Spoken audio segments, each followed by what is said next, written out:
something you can't fix. If you can't fix what's broken, you'll go insane. It's Jay and Adam. It's Preview. It's Preview's Fix It with Adam and Jay. Hey, pitches! Welcome to Fix It, where friends don't let friends fix pop culture alone. I'm Adam. And I'm Jay. And you're our listener. Hey there, listeners. Ho there, listeners. Sting listeners? Yeah, zap, zap. Zap? What is the sound Is that... the Black Widow stingers, right? Is a little wrist? Is it like zip, zip? I would imagine it's like it's a little more of a subdued sound. Yeah. Zip, zap. Zop? Yeah, man, that was my favorite Black Widow. My favorite Black Widow comic growing up. The one where she joins an improv team, and really, honestly, the drama of the comic is more just scheduling to get everyone in the same room. Man, the only thing worse than getting a D&D group together is getting an improv team in the same room with a coach. Oh man, True. It's the worst. I've never done that. Yeah. But welcome to Fix It. Hey guys, I'm Jay. That's Adam. Hello. You may know us from the wildly popular YouTube channel Previewed, where Adam and I react, review, riff to Jeopardy and other SAG-approved items. Mostly of the animated variety now. Yes. This show is aggressively a writing show and aggressively journalism. So, hey everybody, what's Hi. up? In case anyone was wondering or had any questions, that's how we're choosing to look We at are it. good journalist boys. We're good journalist boys, and this is a writing show. So, and neither of us are in WGA. I just feel like I'm walking a tightrope at all times. Really? Not anymore. Now that we actually got answers, I feel a lot better. I'm just skateboarding down the street, Jay. Pick it up. I just educated. 720. I educated Adam on the magic that is Rodney Mullen before we started this podcast. But this is our podcast, Fix It, where every week Adam and I take a piece of pop culture that maybe missed the mark, maybe didn't quite get there, maybe just didn't do Taskmaster right at all. Maybe came out a few years too late. And we fix it. And I'm sure you've gleamed, from the title of the episode and from what we've been speaking about. This week we are fixing 2021. Why do I always do this to myself? You're the Why one. do I always do this? I always say the year, but I don't know it. 2021. 2021's Black Widow, the MCU property that finally gave our favorite spy her own movie. It took too long. It took too long. It took too long. That's one of the issues. It took too long. Yes, indeed. We're not talking about that right now. We're staying close to our structure. We're gonna get to it. We're gonna get to it. We're good structure boys this week. Jay. Good structure boys. Look at a this structure. week. It's almost like we had a meeting with our producer, And he was yelled like- at us. And he yelled at And us. then we had to remind him of the sword of Damocles swinging over his head. Squeaker. And he said, "I take your sword and I show you that I have the spear of destiny." Ah! Named weapons abound. But before we get into Black Widow this week, we're moving into one of our favorite segments that I like to call Roll for Convo. Jay, all of us call it that. Did you like that beat, Brian? Did you like that beat that we gave you? He loves Did it you when we like got that beat, Jay. Dropping that beat. Just a single beat. You can edit this out. I'm just goofing on you. What are you saying? You had a funny bit. We can go there. Oh, thanks, Jay. They said that all of us call this roll for combo. Yeah. It's I not know. just you; it's all of us. Yeah, but I said it first. We in this segment, Adam and I we have been provided with 20 topics of conversation, and we are going to roll a 20-sided die right here. Her name is Miranda. Oh, I've named your dice. Sorry. Her name That's is not even Miranda, mine. and we're gonna roll Miranda and see what our topic of conversation for the top of the show is, and I will do so right now. That, my friend, is a 19. Whoa! I roll high on this, man. 19. Miranda loves me. What is a movie that you will never watch again for a positive reason? I know my answer immediately. Great. it's I will never watch this movie again because I think it encapsulates exactly what it's trying to get across, and it's sufficiently broke my heart, and it snapshotted a part of my life in such a way that they're feelings that I never want to have again, and I'm glad that I lived through them, but I'm glad they're over, and that movie is 500 Days of Summer. Oh. Yeah. From a relationship standpoint, Sure, yeah. I felt very seen by that movie, Oh. and I really had to walk off that movie, and I never want to see it again. Huh. Yeah. That's and I think that shows, and I respect the movie for it. Sure. But like, you know, like when a movie is like too good but like too close to you, and you're like, this is really well done, but I'll never watch this again. No. Oh, okay. I don't think I have an answer for this. Oh, really? I don't think I've never felt that good about a movie that I never want to see again. About it, mine. I don't think I have a positive reason for never seeing a movie again. Okay. It's all negative like for you me. just like never want to that's good, man. The dark side of the force courses through your veins. My Sometimes it does, man. friend. Yeah. The only reason I don't watch movies is because of vengeance. I mean, there's a list of movies I'll never see again, but like I can't think of any of them. Like I'll never see Cats again, but it's not for a positive reason. Yeah, but I think I will. I think if you can take a snapshot of, I will never see Cats again because it was so bad, but that doesn't mean that my experience, but also you'll never be able to recreate that experience. That's true. Like I think you'll never see Cats again because we had such an amazing time watching that movie that literally can never physically happen again. It can't. No. That's maybe straight up, dude. Let's go meet Blusterford Jones. That girl just quietly saying no. It's one of the best moments of my entire life. Like, I hope when I die and I get a snapshot of, like, you know, your life flashes before your eyes, and you get the whole montage. I really if that's not in it, then I know that, like, we're in a simulation. Oh, okay. You know what I mean? Sure. Like, that was formative. Whew. Every time I think about it, I just can't stop smiling. I remember, True. I'll never forget Judi Dench just taking that whole song right in one, and her huge face dressed up like a cat, and us just laughing so hard we're almost barfing. Just truly, it was pure unadulterated joy, and it was too hot in that theater. It was terrible. Packed. It was truly the most exquisite experience. It was such a terrible viewing experience, but I wish I could go back and live that moment again. But I don't think it's possible. Even if we went back in time, I don't think it would really capture the magic. Nope, because we already know what the movie is. Yeah. Yeah. Oh, man. Bravo, Cats. Kind of.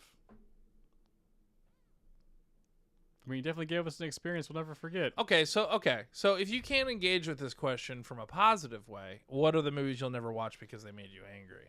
Okay, the first one's And let's keep this fun. the only movie I ever Let's walked keep out this of. bright and light. It was the prequel. God, I brought this up multiple times, and I always forget the title of it. It was the prequel to the Christian Bale movie where he's a serial killer. Oh. That stars Dawson and the girl. Are you talking from about American A Knight's Psycho? Tale. Yes, but it's a prequel to that. There was a prequel to American They're in Psycho? college. Hello, gentlemen. Producer Brian here. And Adam, let me help you out a little bit. That movie is 2002's The Rules of Attraction. And James Van Der Beek stars as Sean Bateman, the younger brother of Patrick Bateman. So it takes place in the same universe as American Psycho. Anyway, back to you, gentlemen. Yes. Oh. I didn't know at the time. This is a very specific poll. But it had like all these. American Psycho Jr.? No. American Psycho babies. They have real good business cards. American Psycho babies. That it's just I was like, oh, these people from the late '90s, early 2000s, or these massive stars are on this movie. Cool. Oh, there's Dawson. Oh, he's a dick. Oh, this isn't. Wait, this is terrible. Horrible things are happening to there's horrible things happening to all these characters, and there's nothing positive in this movie. And I'm like, I think I'm done. Yeah. I left somewhere in the middle of Act 2. I'm like, you know what? I don't. Yep, I'm done. Yeah. There's a scene in the bathroom that says like, you know what? I'm just gonna like leave the game board. I'm taking myself out of this game, and I'm like, what is this movie? This movie is not what I thought it was about. I don't want to see this anymore. I'm gone. Yeah. This is not fun. Why was this made? Why are any of you in here? I'm gone. Screw you for making this movie. I hate all of you. How dare you? How dare you put this out? Yes. Oh wow. Yeah. But you didn't even. How did you see this if you didn't even know about the OG material, or you like? Oh, because the trailers and stuff did not portray the movie very differently than actually what it was. I see. That is terrible. Yeah, that is that's important for trailers to do. It's Dawson and these other actors. Like, oh, it's a college movie. That Cool, happened with I'm the in Mario college. movie. Oh, wait a second.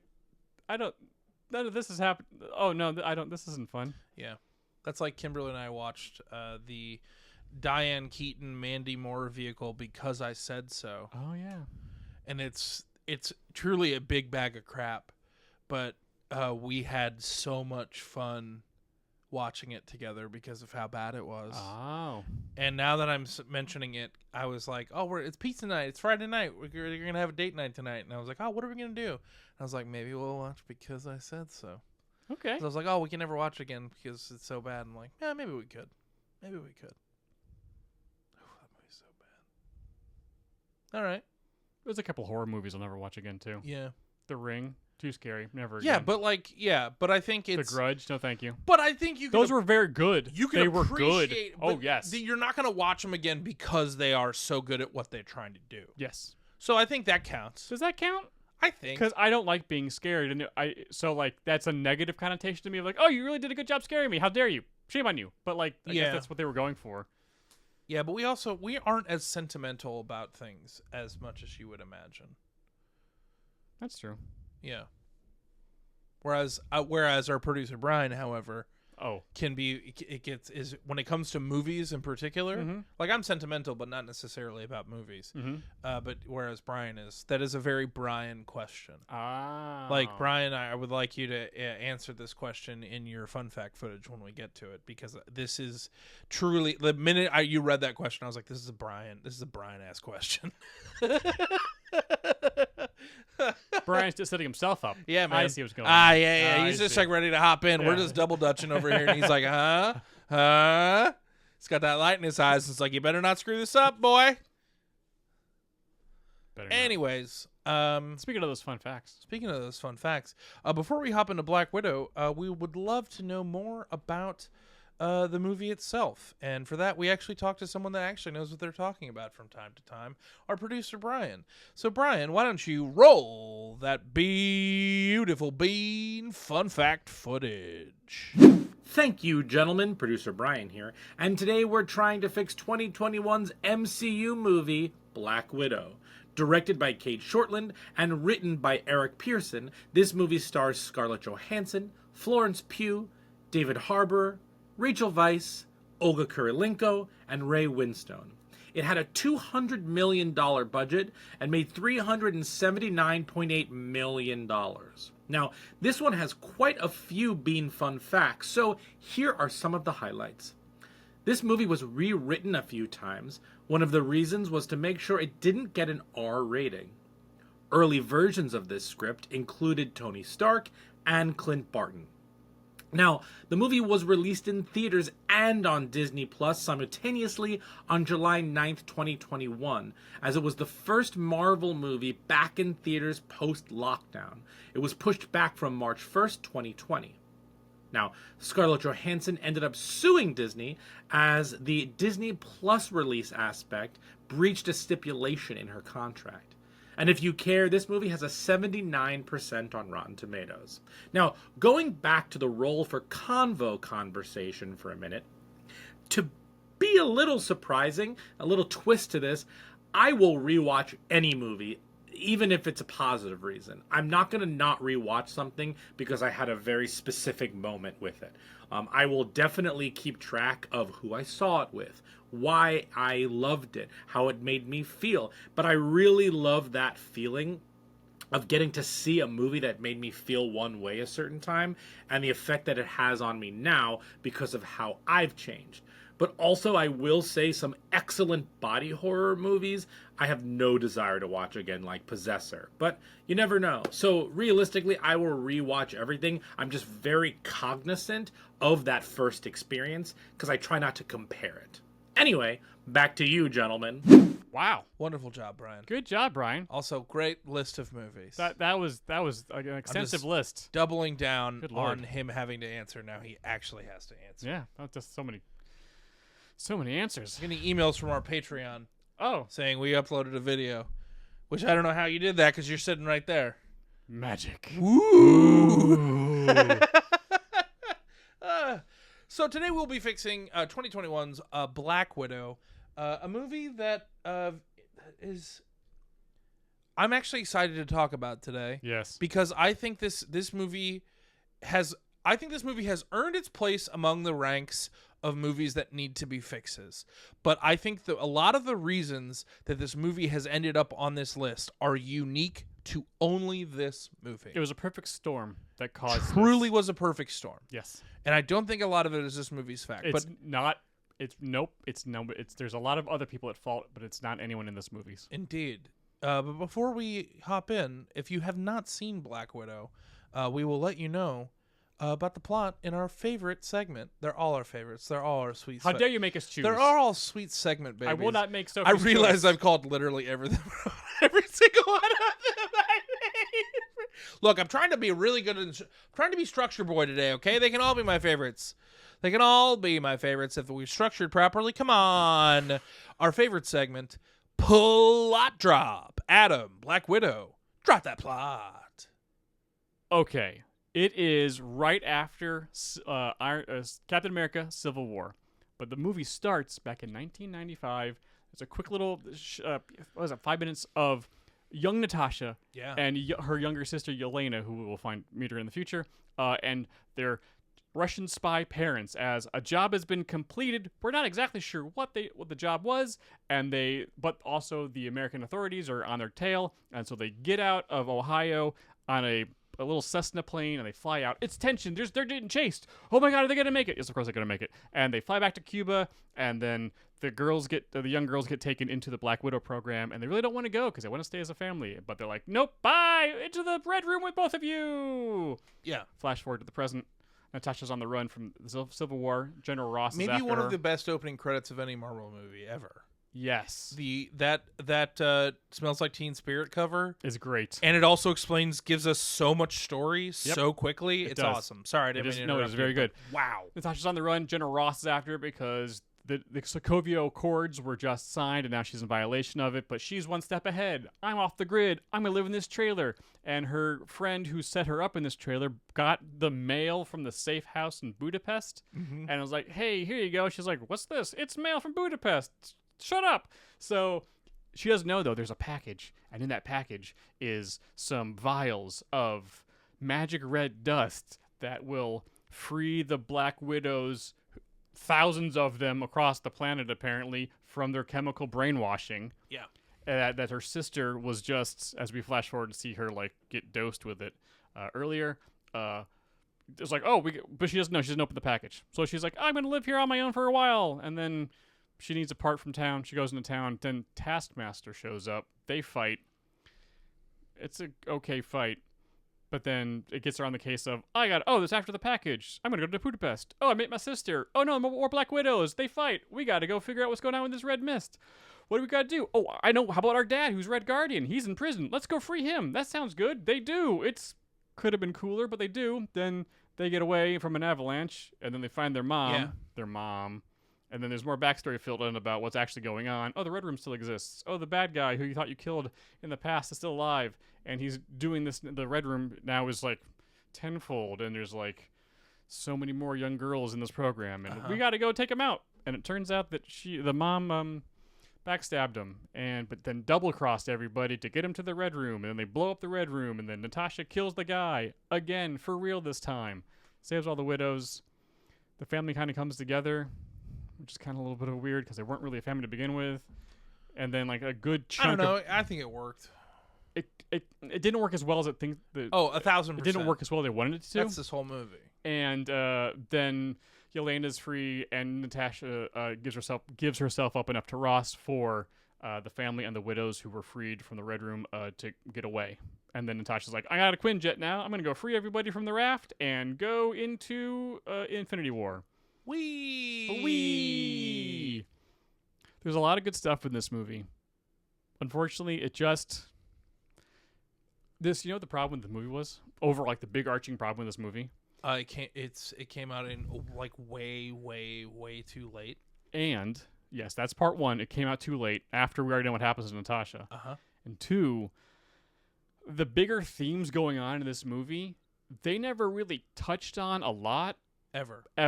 So like, but they needed you to know a lot of this stuff going into it. Yes. And it didn't set up anything in the movie. We had to know, like when it opened, when I was doing, I only did half the watch through because we had to go settle the score with Late to the Party. Thanks for everyone in the watch along for being patient with that. I didn't really realize the time zone difference until it was way too late. But it's like when the movie opens and it's Ross. Yeah. And they're talking about everything that went down, like in Civil War. Like it actually hurt my brain a little bit to like be like, oh, okay. When I first initially saw the movie, I was like, oh, so this is after Civil War, and then you spend the next 10 minutes in your seat, kind of going through a Rolodex of, okay, where does that fit again? Where are we in the timeline? Where are we? Where's everybody? I'm not in this movie. I'm thinking about all of the intro stuff is awesome, but then when we get into the present, I'm so lost in where does this fit in continuity? And I know that's not necessarily fair to the movie, but when you've set it up as part of the MCU writ large, you have to know what where your audience is going to be at. Yeah. Like that's the selling point of MCU. Like I always feel bad holding the meta aspect of the story writ large against these movies, but like when that's your whole thing. Yeah, the same thing happened to Captain Marvel. I think you have a responsibility to your audience for like the fidelity of time. It's like I always talk about. It's the only thing that really frustrates me in movies is that like this. I honest to God and truly think this movie, as it is written, if this movie came out after Civil War, this movie would have been a huge hit. A huge hit. I don't like. There are some issues here and there that I have with this movie. But it's stuff that if this came out in the correct time frame, I could have made peace with. Sure. Like I truly think their interpretation of Taskmaster is the biggest missed opportunity of all time. Well, it's clever. It's clever. It's an interesting take. But it's not what anybody wanted. No. And I think even though it was clever and a well-used device, it just, hey, nope, this is the Mandarin situation all over again. Yes. Even though it's not truly a bait and switch like it was in Iron Man 3, it was technically Taskmaster. Whereas just like it's Shang-Chi fixed that whole thing. It did, which is a great movie. We love Shang-Chi. But this is just like, yeah, nope, that's not...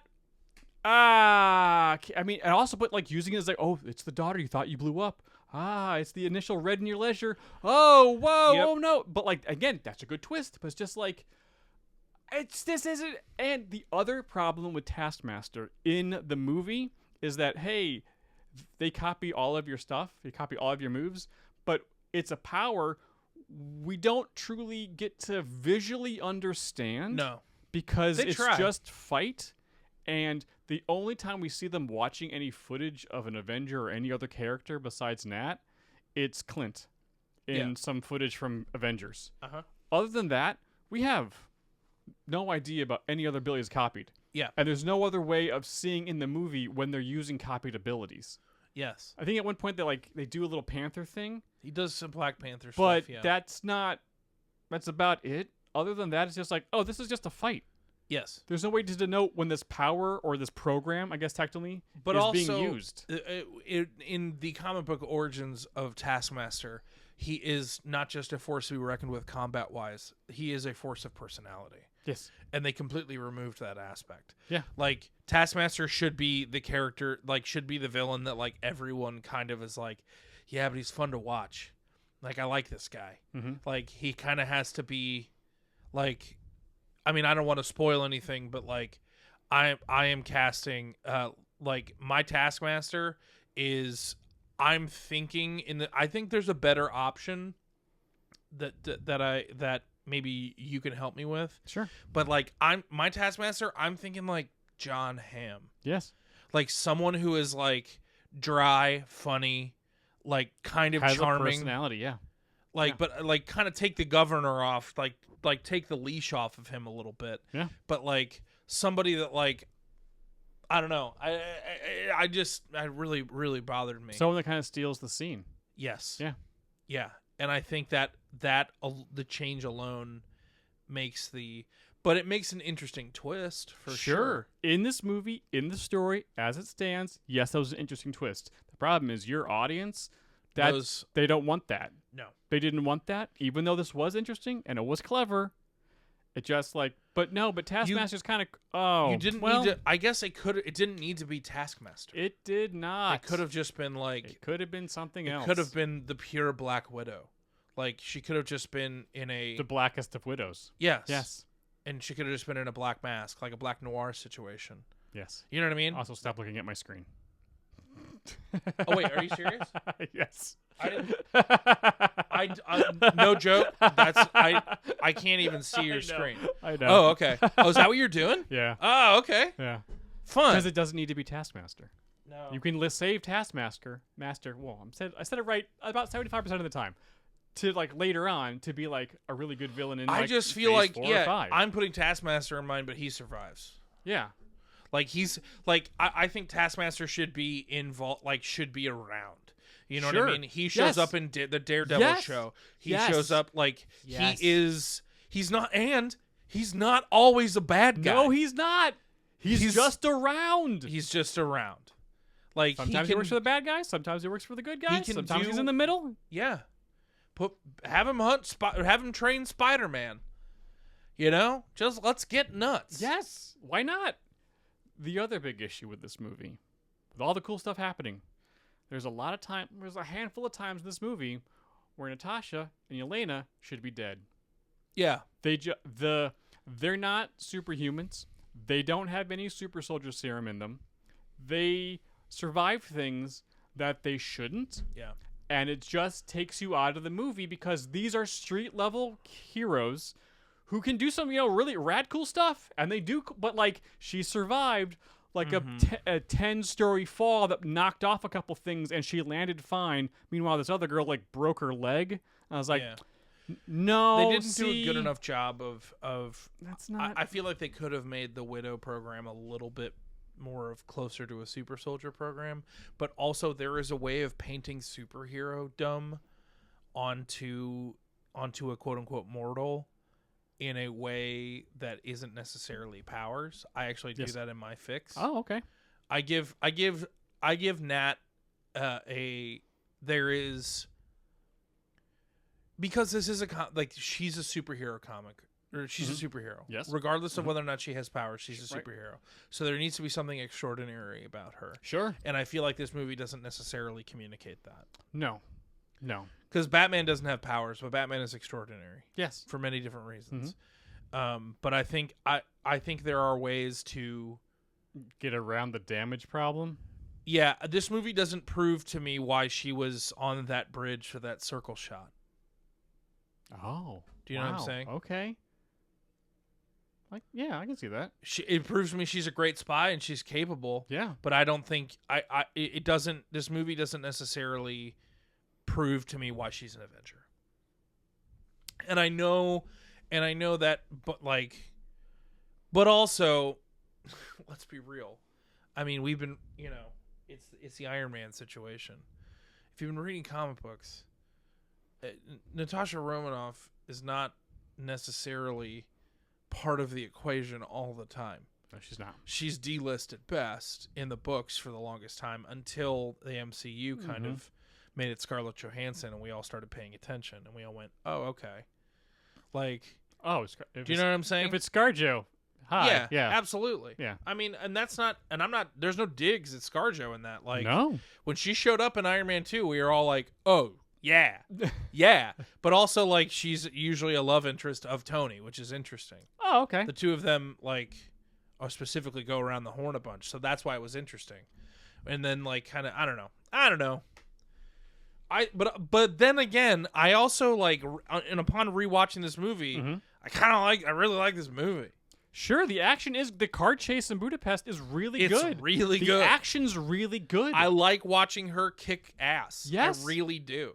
I like the relationship between Nat and Yelena is fantastic. I think Florence Pugh is great. You Yeah. poser, like, it's just the stuff. There's a lot of fun in this movie. It's just there's enough of like, wait, what?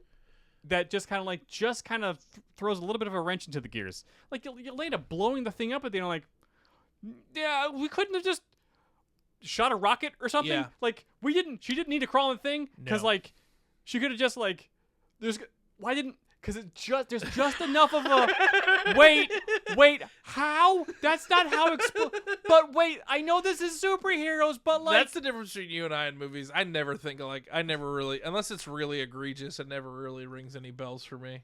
and that her shoving the thing in the engine and then Yeah, like I'm falling away. Yeah, now. that was a bit. I was like, oof, that would have been shrapnel everywhere. That Yes. would have been like Yes. oofa doofa. Yeah. I think okay, before we get into our fixes, I think there's like the one big issue that we haven't really fully addressed. Sure. This movie came out after Endgame. And I know there was a pandemic, but even still, even if it was slotted to come out after Endgame, is so buck wild to me. It's so too little too late. I can't even like. Yeah. And that's above ScarJo. It's above anyone in the. This was all the studio's fault. Completely. She shouldn't have got. This movie should have been in Phase 3. Yes. I mean, hell, she should have gotten a movie. She should have gotten more than one movie. Yes, Because like the having strength her of the kick ass is fun. this movie alone. This movie's better than the second Thor movie, and they still make those. You know what I'm saying? Yeah. Like this movie was pretty good. Yeah. And it's this movie was better than the second Ant-Man movie. You know what I mean? Different flavors, but yeah. Yeah, but Here's the other thing. Just story-wise, the bad guy, terrible. It's a terrible bad guy. Yeah. 'Cause we don't meet him until the third act. No, we don't. It's And then when we he's do implied from time to time. Yep. And then when we do meet him, he's so one-dimensional, and he is just so cartoonishly evil. Yeah. It's like, okay, like clearly he does need to be stopped, but like, what's your plan? Just power? Yeah. You just want to enslave all these women to do spy stuff like this? Wow, this is just really. There's nothing else going on here. Okay, yeah, kill this guy, but like, cause yeah, again, like heroes are only as good as their villains, and this villain was just like, this guy sucks. Yeah. Sucks on a rope. Yeah. But like, he could have been like a cool spy master type of guy, but like he just kind of like they kind of made him a little too cartoonishly evil. Yeah.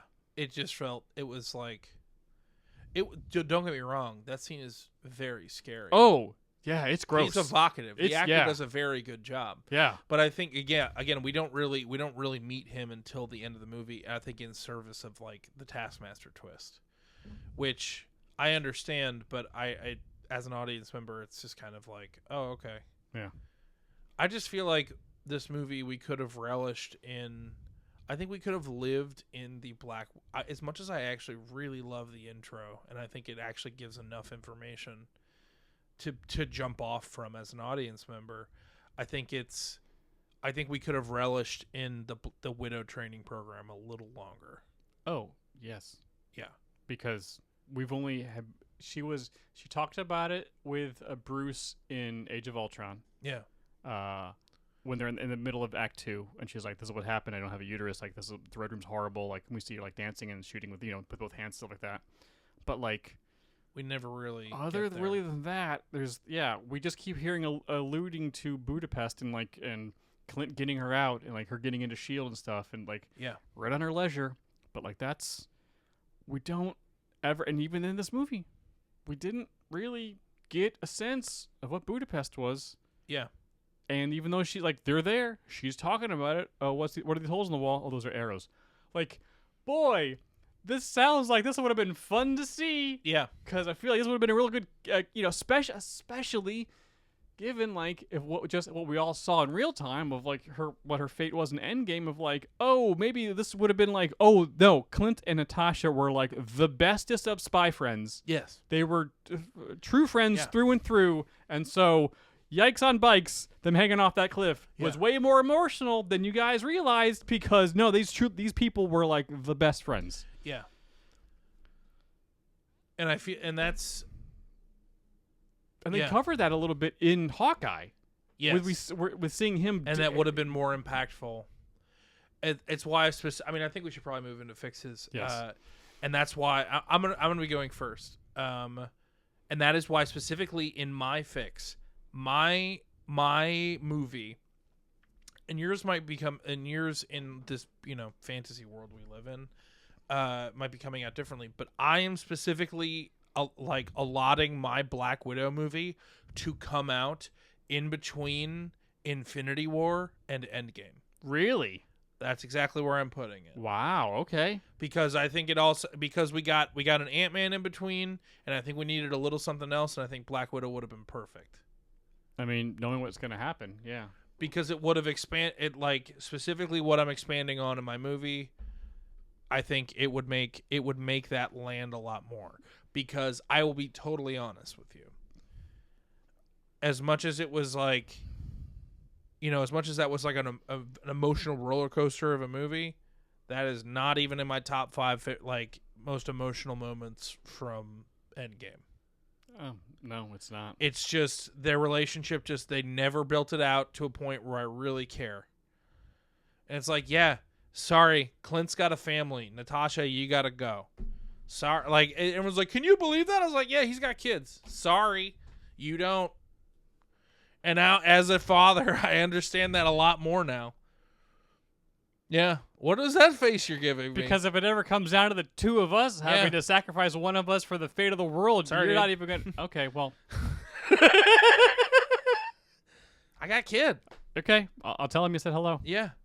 Oh, really? Oh, yeah. Oh, so you think you think in this conversation I'm the one that comes out looking like a monster? No. Oh, okay. I'm just saying, like, I'll let him know that you said you love him. Yeah. No. No. I'm not sacrificing There's myself. not a jury in the world that would convict me. Okay, cool. I'm just letting you know. I'm not giving up without a fight. Understood. Just let you know. Yeah. I don't like this conversation. I don't like the energy we brought into the room right now. I really don't like it. I don't like it one bit. You give me a lot of indignation in a way that I don't appreciate. Because I'm the nice and I would probably try to sacrifice myself. No, wait. Come back. Yeah, I know, and you'd let me do it.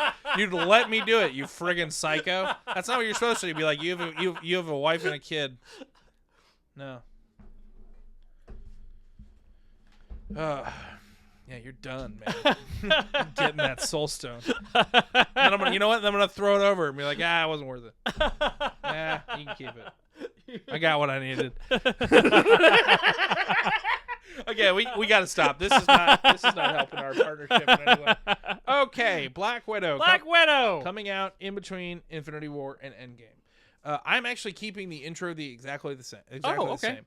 I like the dynamic. I like the origin story. I really like all of that. I like them having to like this little fake family. Sure. And I think it really plays into the concept of like found family. Mm-hmm. And even that being like those connections I think are important. And let's be real. We need Yelena. Like we need Florence Pugh. Like she's wow. Like I never thought they'd get someone better than Scarlett Johansson to like fill those shoes, and I was like, well, they nailed it. Yes. And I really like the intro, and it's also Rachel Weisz and David Harbour. So who's mad about that? Okay. After that intro sequence, we come up, and it is, and we get, the card reads, it's Budapest, and it's like 2000, let's say 2. Sure. Yeah, that sounds about From right. the timing of when, somewhere before, a Around- couple years before 2008. whenever these characters I'm about to bring up will be like, rising in the ranks in the places that A they're Shield, rising. yeah. Mm-hmm. We see an op going on of Black Widows, and we see that it is Natasha, Yelena, and a couple of other widows who are sent to infiltrate a high-tech facility in what we read on the title card as Budapest. Okay. We are in Hungary. Mm-hmm.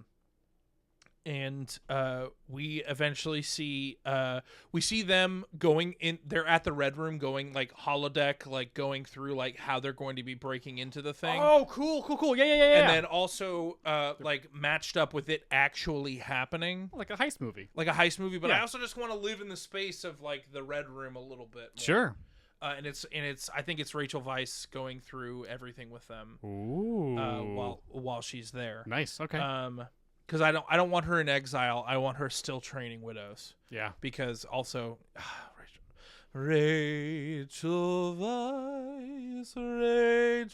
Weisz, she's my Black Widow mommy. She can fight. Say goodnight when you're chokeholded by Rachel. Oh, she's awesome. I love her. oh, really? Yeah. I'm shocked. I'm shocked. But we you get say.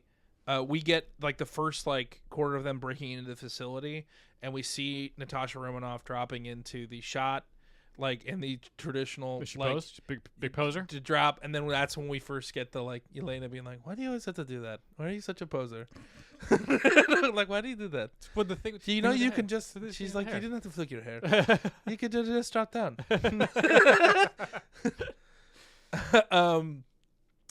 And we hear Rachel in comms the whole time, but then she goes dark when all we hear in Yelena's ear is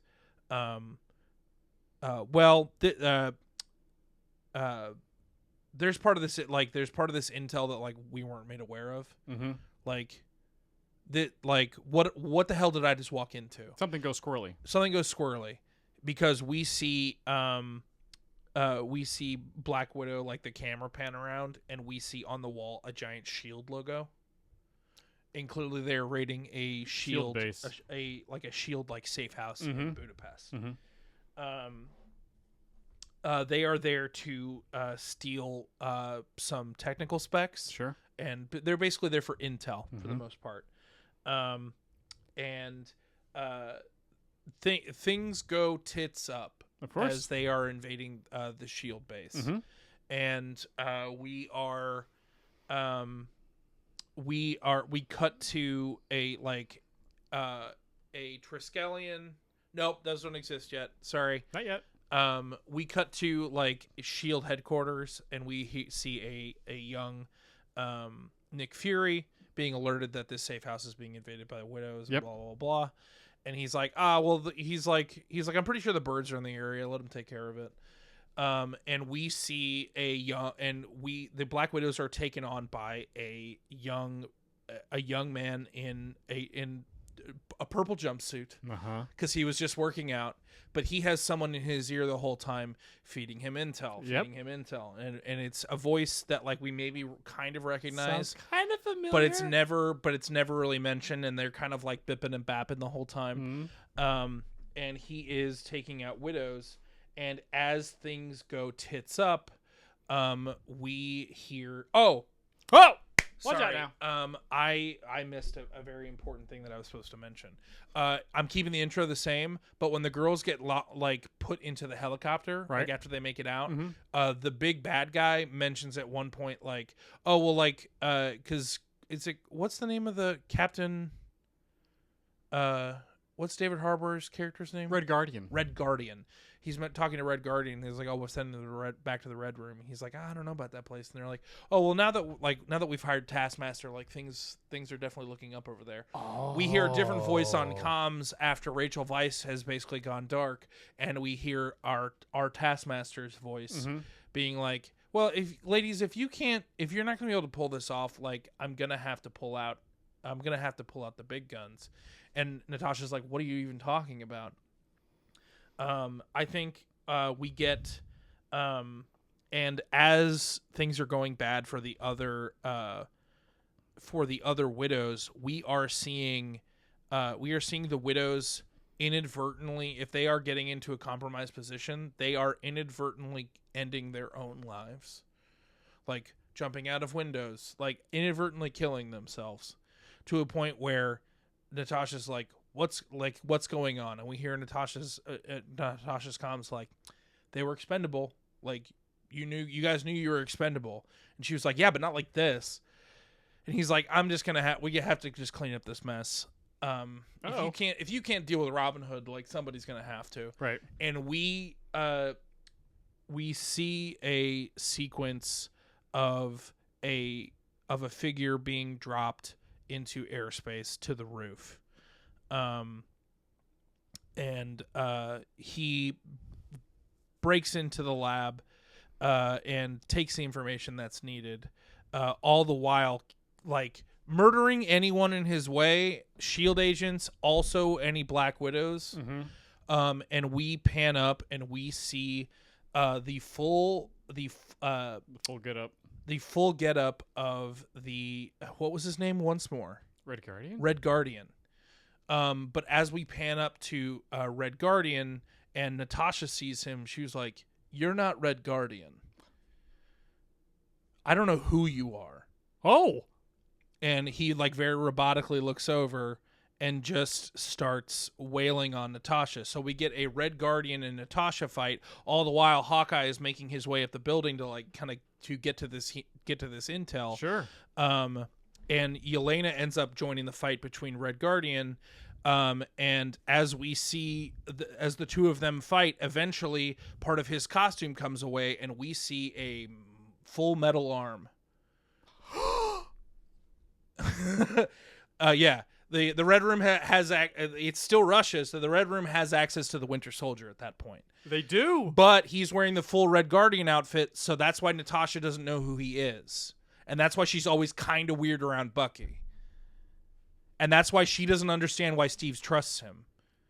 That's awesome. Yeah. That's awesome. So they make their way to the roof. Hawkeye joins the fight, and then they all make their way up to the roof.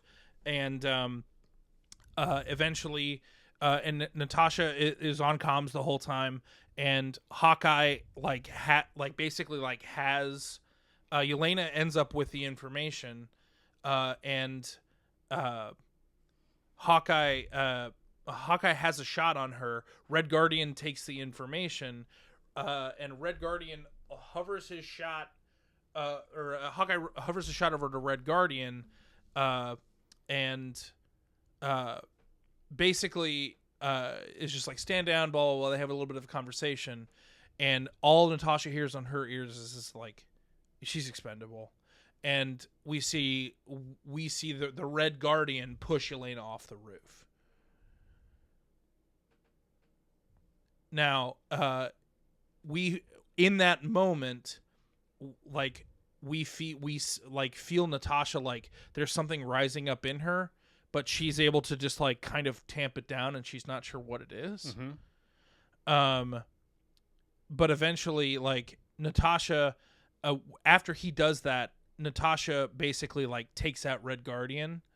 Like I like the idea of dismantling the arm, Sure. in that way, and has the information. And then that's when we get Hawkeye with the shot on Natasha. And he doesn't take on the the shot. roof. Yeah. And all Natasha says is like that she was my sister. Like I have to do this, but and then he doesn't take the shot and she bails and she's out, and they got the information. Now, Whoa. yeah.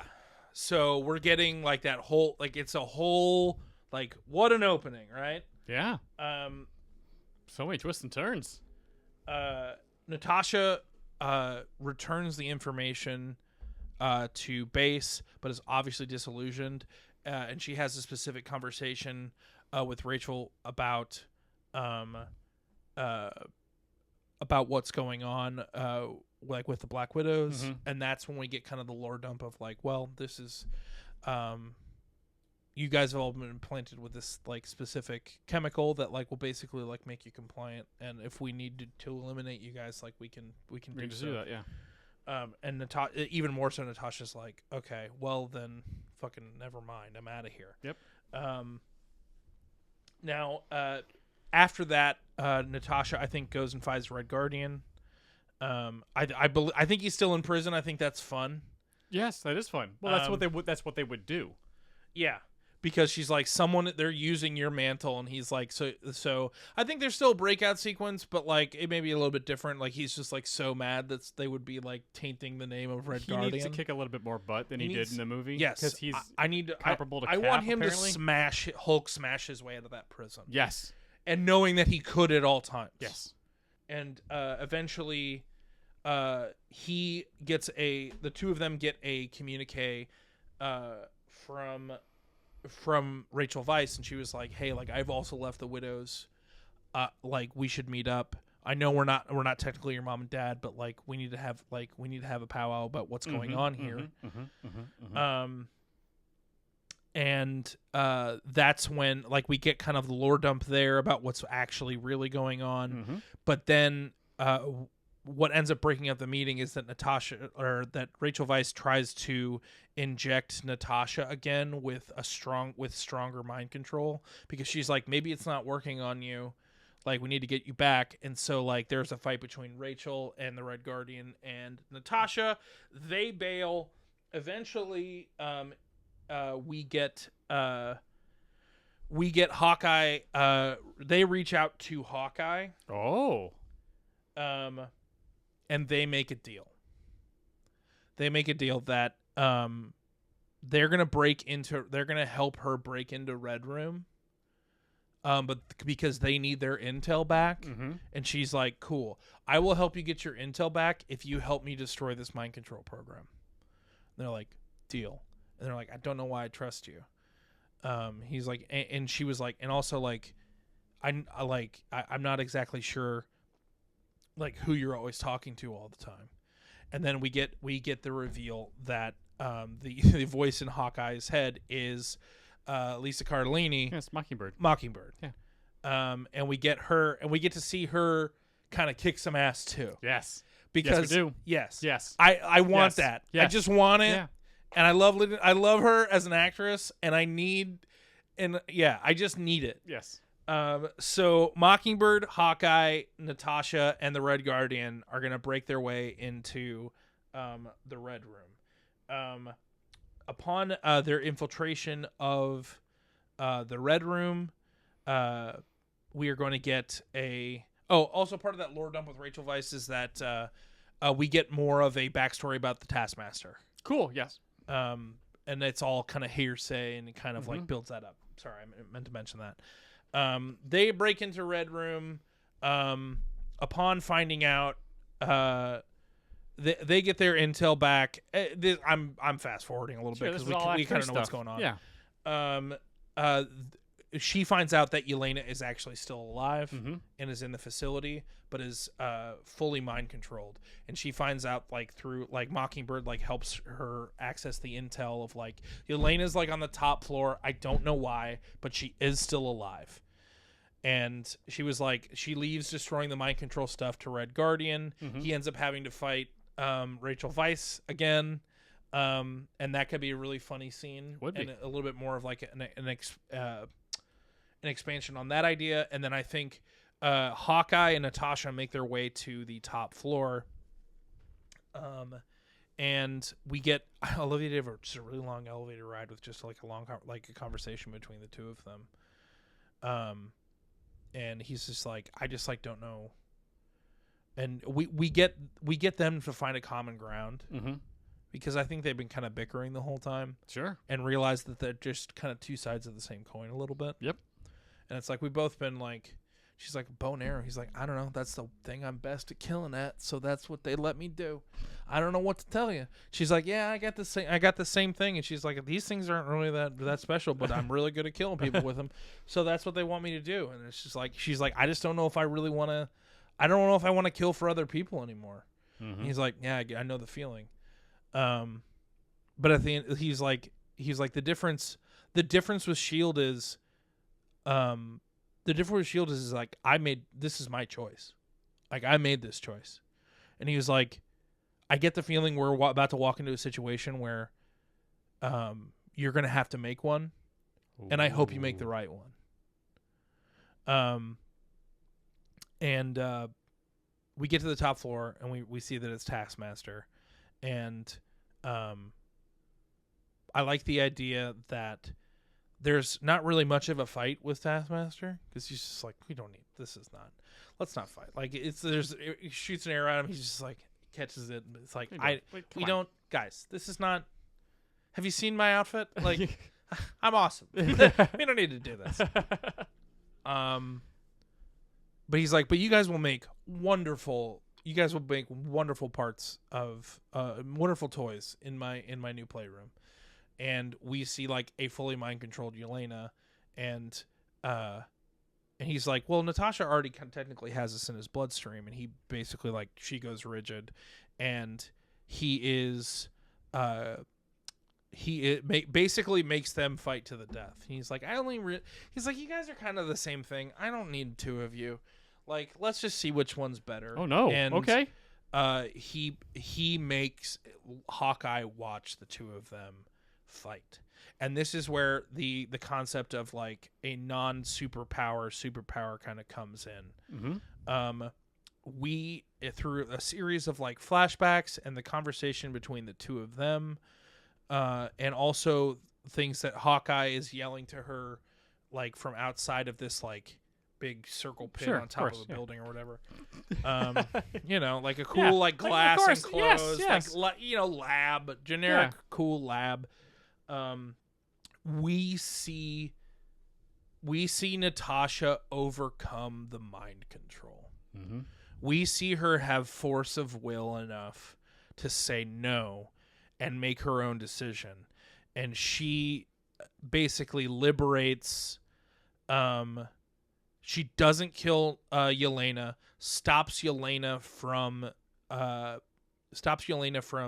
killing her, up until Red Guardian destroys the system, and the two of them like kind of come down from it, and then the three of them fight Taskmaster, and he gets away. Sure, but they kind of like bring down the Red Room around them, and I like the idea of her bringing, basically being like, hey, like, Hawkeye's like, Shield's hiring you guys.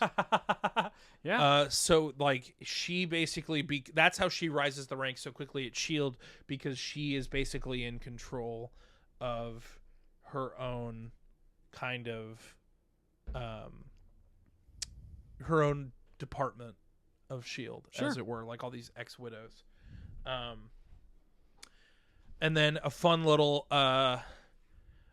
mid-credit sequence is we see the mid-credit sequence is we see them handing the intel back, like Hawkeye handing it in at Shield, and someone being like, oh, thank you so much, and then like another person coming in and being like, oh, is that those are the schematic, those were all the information of all of our agents in the field, right? And they're like, oh yeah, it's glad we got that back. Hail Hydra, right? Hail Hydra.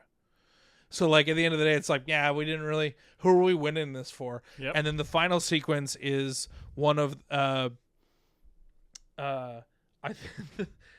the final sequence is a Black Widow being like clicked up in one of the mind control things, and we see a Skrull like transform into a Black Widow. Oh, what? Yeah, and so it's kind of the start of Fury's infiltrate, like he has spies everywhere kind of thing.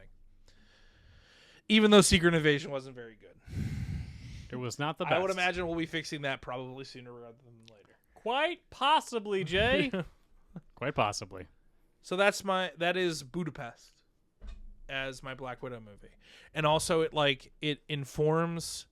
I really like the idea of you have to make a choice. Mm-hmm.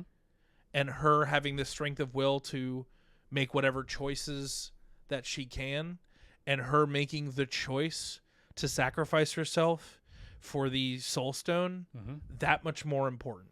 It also feeds into the first Avengers. Yes. With Clint being mind controlled by Loki or the staff, and her like, no, I'm gonna save him. No. No.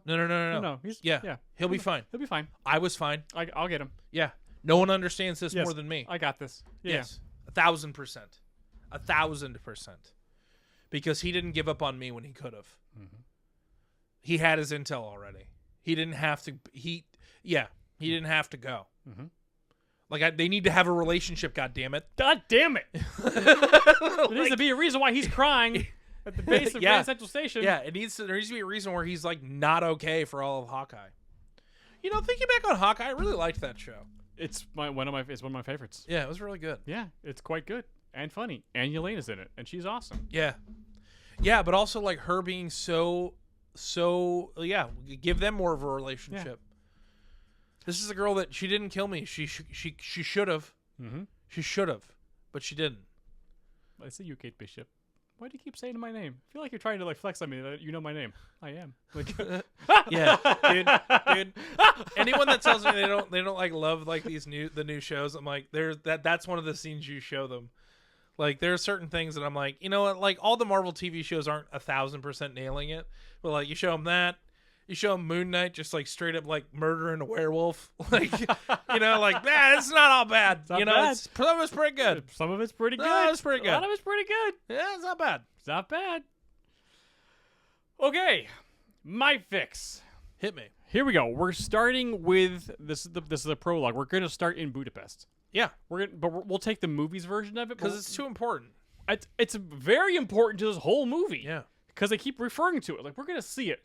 Granted, it's condensed to like 5 minutes. Yeah, but we're gonna start with Clint and Natasha Clint being Natasha's handler and being like, if you want out, you know what you need to do. You need to take out whatever that guy's name is in charge. He's gonna call him the bad guy. I don't even remember his name. Greg.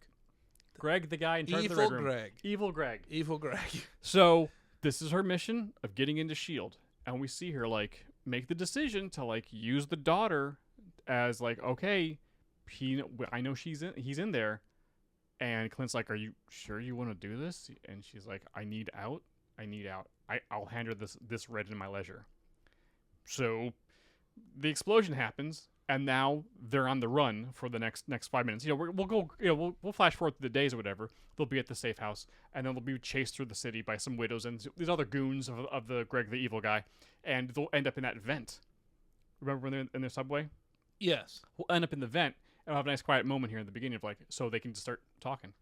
So like they have a moment and it's like, so Clint's like, well, you know, what was your family like? You know, did you have a family? And you see kind of flash through Nat's eyes of like, oh, my mom threw me away, but she doesn't say anything. But she goes into what actually happened of like, oh, well, then we get her version of Ohio. It's not really a family, but I did kind of have a family when I was, you know, a kid, and we had a mission. But it's her version of it. She doesn't know what they stole. Yeah. I had a kind of a sister, and Clint like, whatever happened to her? We got taken back into the Red Room, and I don't know. I lost track of her. I love that, man. I loved the intro. Like the origin hits, I think. Yeah. But you know, Clint asked a little bit. He was like, yeah, we get that Rachel Weisz was a former widow. We get that David Harbaugh was Red Guardian, but like I don't know where they are. It's been so long, and So we get all that information right here at the prologue, and eventually, like they realize that it's been a couple days, the heat's gone, and they're like, you know what? I think we're gone, and they get out of the vent, they head to like a S.H.I.E.L.D. transport or whatever, and Clint says, well, welcome to S.H.I.E.L.D. And And then the intro starts. And then we're right into the present where she's being chased by Ross. And I was like, you're not in S.H.I.E.L.D. anymore, Natasha Black. It's the same basic scene. She's one step ahead. They're about It's almost as if like the Shield logo can like it can end on a good Shield logo and then transfer into a bad. You know what I mean? Yep. So like an arm patch. It's it's good. It's a mirror shot of where she started out good and now it's everyone's chasing her. Hell yeah. Same basic act 1. Ross is chasing her. She's one step ahead. She gets to the trailer. That cool guy that was also in Secret Invasions helped her set her up. Yeah. She gets a package. She gets all her mail. He should have from been a Budapest. larger part of Secret Invasion, I think. I think they didn't utilize their tools well in that movie or in that show. Well, that guy could have been around for a bunch of stuff. He could have been helping. Killing Maria was such a Sorry. It's fine. So she's all set up. She's got this mail. The package is there, but she doesn't. And we didn't flash over to Yelena. She just gets this package. We don't know what's going on. And then she's like, oh, she's watching a movie and the generator breaks. She's got to go into town. Great. She drives into town. And as she's coming back from the hardware store to her car, which has the mail and everything in it, she gets jumped by a squad of widows. And part of that squad is Yelena, who she's going to clock. Granted, we just saw her in Nat's version of the flashback to Ohio. And leading this group of widows is a masked widow who is like scary good at kicking all the butt. Yeah. That's a good title, The Masked Widow. That's awesome. So this fight is going to kind of travel through the town, like kind of in the back alleys of this town or whatever, and it's at night. And eventually Natasha's going to figure out what they're after. Oh, they're after that something in the car. Oh, it's this package. What that? She doesn't even know what's going on. She's fighting for her life. She knows Yelena's here, but and she's trying to Yelena, what's going on? But nope, they're just fighting. There's no recognition. And this masked widow is spooky good. Eventually, she finds out what's going on and finds the package, and accidentally explodes a little bit into. I'm sorry. She opened the package at home, She opened the package, saw a bunch of vials, and there was a card inside the package that said "Save us," and there was some writing on it, and she doesn't understand what it was. Clearly it's some type of code, but she's like, it's something. It's tickling my brain. I'm not quite sure what it is. But she packs it up and brings it in the car with her. And then blah, blah, blah, blah. Yeah, Yelena gets spooshed. She's like, oh no! Oh! She's like, comes to Natasha, what's going on? And she's like, wait, what? We're fighting! We gotta get out of here! And the masked widow is kicking everyone's butt. Yeah. And so Yelena and Natasha are able to get the heck out of Dodge. Whew, it's close. But they get out. Act 2. It's catch-up time. It's basically the same Act 2 with Yelena. This is what happened to me. Where did you go? You're such a poser. All this kind of stuff. They're bonding, and it's really nice. We find out in this discussion or over the course of some scenes what the red mist is, which is just the antidote to the chemical brainwashing. What happened after Nat defected? Because they kind of talked about it in the movie, but they didn't give it enough credit. And I feel like Natasha defecting from the Red Room or Russia or whatever the organization was should have been given a little bit more importance. This is all Natasha's fault. Yeah. Because she defected. Them upping their protocol is in direct response to losing one. Yes. Yes. Absolutely. I never even thought about that, but yeah, that is huge. And I seemed like they were circling it a little bit in the movie, but because Yelena had a couple of lines of we're the next generation, and no, but I feel like that connective tissue could have been no, that, and then this then really makes Natasha be oh, I need to really make sure this Red Room is destroyed, because the Red Room still, they're out of control. I thought I killed this guy. The bad guy's still alive. And he's the one that personally, we'll see him because Yelena will tell her what happened. So we will see her little flashback of the guy giving her information. We'll see a little bit of the Red Room, because Yelena's telling her what happened. So we won't just see this guy at the beginning of Act 3. We've already seen him in the prologue. Now we're seeing him again. We'll see him in Act 3. We'll find out that the Red Room is not gone, but it's also just a much larger organization than when they were kids. It's expanded. Because I see. So it was the original version of the Red Room that she talked about to Bruce. Yes, that's what it was. But since we were kids and since you defected, it changed a lot. Yeah. Well, but also I don't know. I just feel like the Red Room and Widows writ large should have been players on the board in other movies and things. Yes. Yeah. I mean, the only other time there was a Black Widow was in Agent Carter. Oh, there was one back in the day. But that's the 60s, dude. I mean, that was the 40s, man. Oh, yeah, well, it was even still the 50s. Yes. So Lord Dump, all the stuff they kind of catch back up, and they're like, Bond, these sisters. They track this. They track the package back to its source because Yelena remembers she decodes the code on the thing. I was like, oh, remember this when we were kids? Oh, wait a second. There's only one other person that knows this code. Mom. So they go to Budapest. They figure out where she is. Black Widow mommy.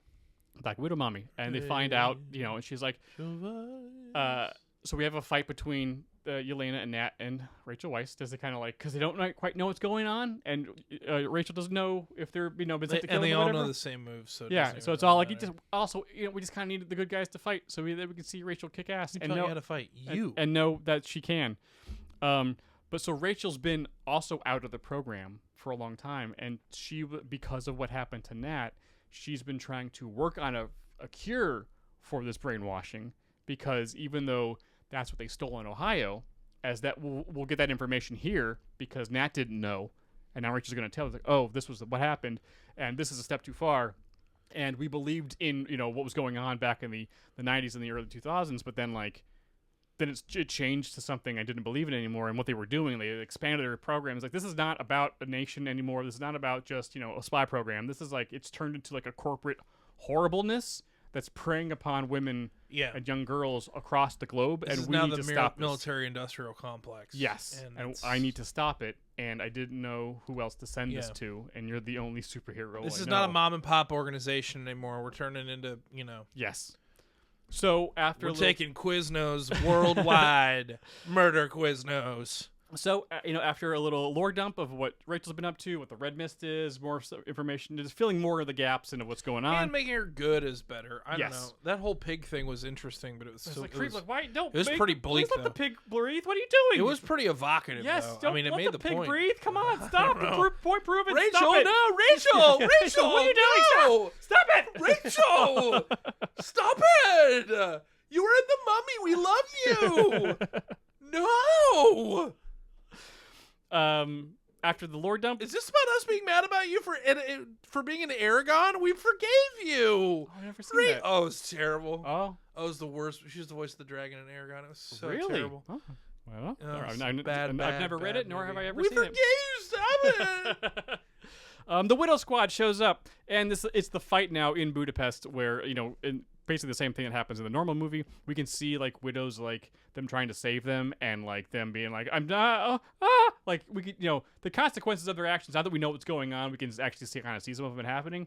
Also, there's no death-defying flying base.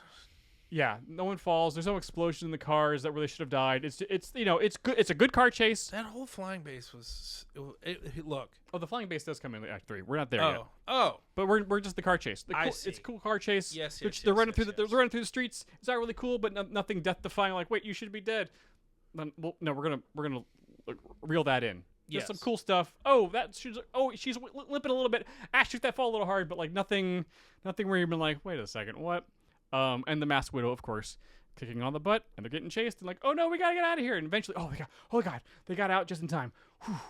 We need to figure out where the Red Room is, because even Rachel has no idea. And it's the only person that might know was the person who was the friend of Evil Greg's the longest was, Red Guardian, and he's in jail. Well, we're gonna break him out. Oh, okay. Yeah. They break him out, much of the same scene from the movie, but this time he kicks way more butt. He busts out of this jail. I want to see David Harbour with superpowers. Yes. Absolutely body shop. Who doesn't want to see that? Yes. I appreciate that they played him for jokes because he's also very good at that. He's very funny, but also it's fun seeing him actually wreck some shop. Yeah.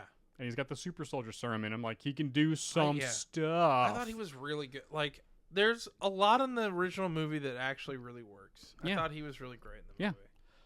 So they break out Red Guardian, same basic thing from the movie. After they land somewhere and they have a little bit of downtime, and now they're not acting as a family. They're acting as four people that have a common goal. Yeah. Because Evil Greg has screwed them over in a different way, and they're we need to take this guy out. Yeah. It's Yelena who's it's really nice to be around you guys again. I never didn't think of you guys as my family, because I was so young, it was real to me. That stuff was really good. Yes. But there was so many jokes and like the weird sexual tension, but like, what? Stop. This is not. They clearly weren't all that Yeah. attracted to each other. You're playing. There's an It was emotional kinda- moment happening over here. Can we Yeah. let that play out? Because this was like Yeah. kind of awkward and weird, and then they go and actually do have the moment, and it is kind of sweet. But like, let's get there a little bit more naturally this time. And a little faster. Yes. So they do, and Elena's like the emotional core of this group, Yes. and then they get jumped by the widows and other faceless goons, because remember there are some goons in the Red Room, Yeah. and so they get jumped. Remember, there's goons. There's goons. It's not guys, just widows. There's and not some- the crab rang kind. Just goons. Just goons. Just goons. They get jumped and they fight and they do a really good job, but there's a lot of them, and the masked widow is there, and they You eventually. like crab rangoon? I don't think I've ever had it, Jay. Really? Yeah. It's delicious. It's one of my favorite foods. I'm not surprised. What are you saying? Everyone gets captured and taken to the Red Room. Everyone's bagged and tagged, Yeah. and they're out. But we don't see them travel to the Red Room. We just know them get bagged, and they wake up in the Red Room.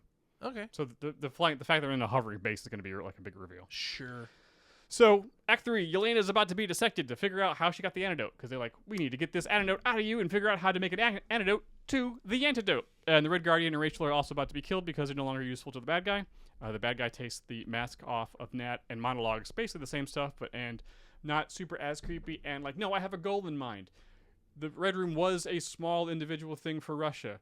You killing me allowed me to get away from Russia and take this global. And now I'm basically an evil corporation that does this for everybody. Yeah. You have no idea the amount of resources I have, and the fact that I can take girls from anywhere around the world man. and then shuffle them off, train them, and then take them to give them the other, industrial complex. Like, it's all. Yeah. I have so much power and influence right now because I have people all over the place. It's like what? Yeah. It's exactly what happened to the CEO of Quiznos. They blew him up, and he was like, "No, You made me more powerful. you have no idea what you've done." So while he's monologuing, he's just like, and you know what? Toasted sandwiches to every corner of the globe. So I'm going to, again, I'm not gonna have an Avenger under my control. This is fantastic. But before I inject you with this, the mind control stuff, I'm gonna let you watch Yelena and Rachel and Red Guardian die. But while all this monologue has been going on, this gives Yelena just enough time to get herself out of trouble and get off the table. Yeah. And then also this is just enough time for Rachel and Red Guardian to also get themselves out of trouble. Yeah. Because he's got, he's a super soldier. They're widows. They're not incompetent. They know what they're doing. Yeah. So they're able to work themselves out of this trouble and then cause havoc in the base. And because of all the chaos is going on, he never actually injected Natasha, which allows her to have time to be like, and I'm getting out of my restraints. Ha ha! Let's get everybody free! Pocket sand. So everyone's running around the base trying to get the vials that they kind of had, some smuggled or whatever, or they didn't destroy them. They were Yelena can grab them we got to get these to the vent. Run off. Yeah. Throw them in the vent. Put it in a super soaker and just start spraying everybody. Release it in the base, so all the widows are free. And so now it's all the widows Versus versus all the goons. and it's all massive chaos. Meanwhile, Natasha's like, okay, well, I don't have to free them. I'm just going to kill this guy. So she goes back to Yelena and Red Guardian and Rachel are trying to get people off the base and or kill the goons. Oh, and also as Natasha's trying to get to them initially, she's like, we're in the sky. That's why we can never find it. We're in a hovering base. This is insane. Yeah. Now we got to get fly everybody out of here. This complicates matters a lot. So Natasha goes back to kill the bad guy. And he vents all the air in the room and then is able to then unmasks the masked widow, and it's his daughter. Yeah. The mask prevented her from getting the antidote. So, haha, you thought you killed my daughter? That was the price for your freedom? Well, enjoy this. This is your fault. Yeah. So they fight, and it's sad. And Natasha's can't bring herself to kill her because she doesn't want to. Yeah. And she wants to save her, and what are we going to do? How do I do this? Well, Rachel and Red Guardian and Yelena get all the other widows, they're killing all the goons, and they get to ships and stuff to fly off the base. Yeah. And Yelena goes back for Nat, and she's got one vial left because she never actually saw Nat, and she was afraid that Nat might have gotten injected and maybe didn't have the cure. So she's got one vial left. They get in there. Yelena starts helping out and realizes, oh, this girl is still controlled, and Nat doesn't need it. they free the daughter, and the daughter has like another emotional moment of like, oh, thank God, thank you. I'm so, and Natasha's like, I'm so sorry. Like they actually have a little bit more of a moment than just like in the movie, because like that should have been a little bit more, 1,000%. but just a little bit. And then Natasha kills the bad guy, and she does so in an awesome way, like in the room, like she does something cool and murders the crap out of this guy. Yeah. And it's awesome. I think she pretty successfully does that in the actual movie. Oh, Yelena gets the kill. She's the one that blew up the thing that he was in. I guess so. Yeah. I forgot about that. Yeah. All right. Yeah. So she gets the kill him this time. No weird chemical. You can't stab me. I got to break my nose. Even though that was kind of cool. I was like, it's kind of weird and creepy. Yeah. Like, can we just stab me. I don't know. It just felt really kind of. So they got to get off the thing. They got off the hovering base, and unfortunately, there's like, they get the daughter to the ship, but then everything blows up, and everything's like falling and rocking and stuff like this, and then Natasha and Yelena have to like share a parachute or whatever, but they're falling. Yeah. So the same basic falling stuff that happens at the end of the movie. That stuff was awesome. That was. When she's 3-point sliding down the solar panel, like, that shot's awesome. Yeah. That's it's baller as hell. But no fight this time. They just got to they just got to find a parachute and share it so they don't die. Because the fight's already over. They destroyed the Red Room. They killed the guy. The widows are freed. Great. Huzzah. Everything, they meet back up on the ground. Everyone's so happy they're, no longer enslaved with this bad guy anymore.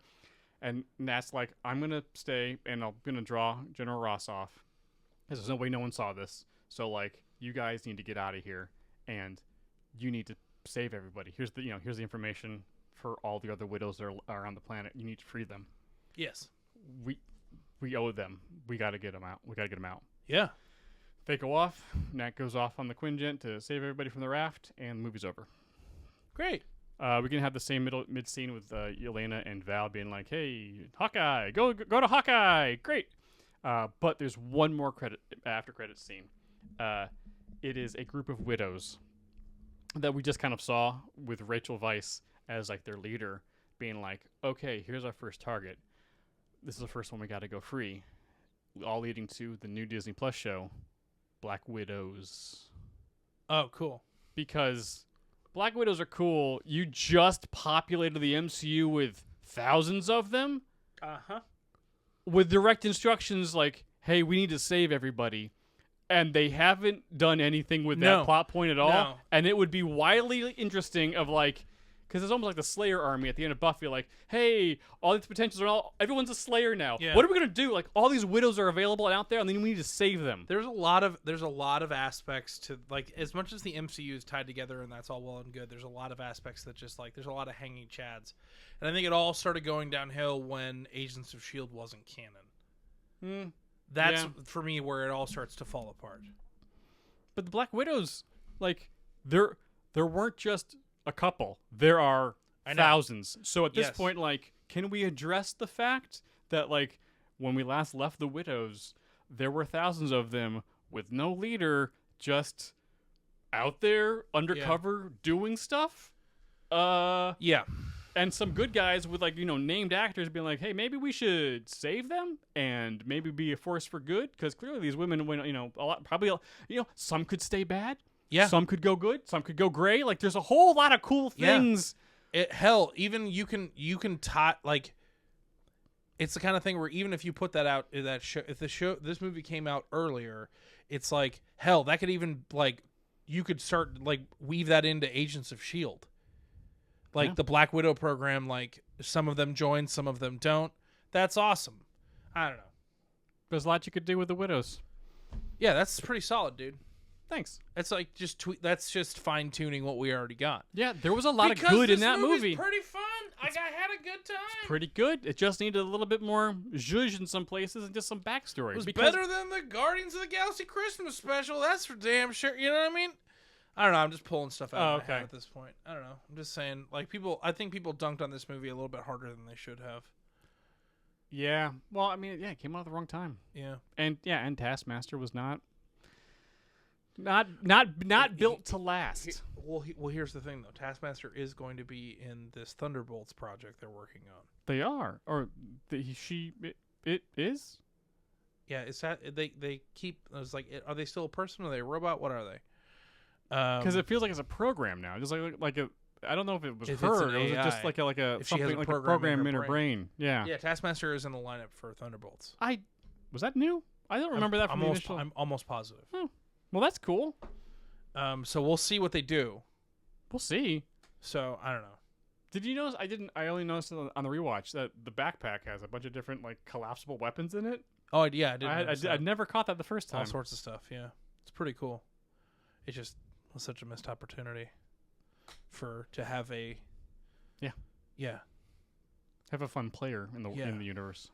It's like all the Spider-Man movies. Stop killing Norman Osborn. Stop killing him. Yeah. You have a huge character here. Don't kill Doom. Like, don't kill Doom. Doom's a big deal. Mhm. And in both good and bad ways. Mhm. Like, stop. Comic books don't.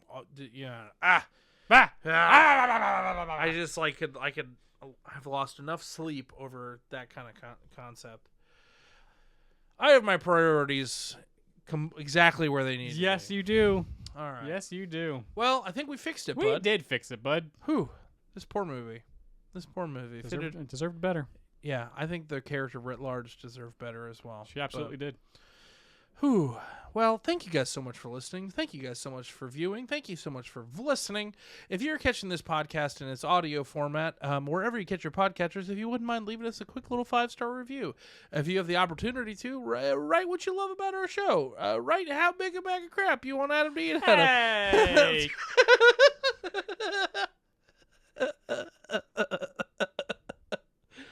I don't know why it's such a benign thing. Yeah, I can every time I bring it up, I can see you kind of like be like, oh, and I'm like, I'm very clearly kidding. I don't know. Anyways, if you're watching this on YouTube, also maybe how big a spoon? Yeah, like, subscribe, hit that bell, do that YouTube that you do so well. You guys know how to be good stewards of the content you like. Yeah. Look at our good structured episode. It is. This one's Tightly structured, Jay. It's like a well layered baklava. And as we end every episode, heartbreak feels good in a place like this. It's the silent nose break, I guess. You didn't see coming. Is my master plan. Oh, wait a second, you broke your nose. Oh, uh-oh. Yeah, and that's how I kill you, evil Greg, with my sister and my nose break powers. It hurt to That's her watch. superpower. It was. Yeah, really. Like a break- Really was evocative. I'm just gonna snap it back. We'll see you guys next week. Bye. Bye.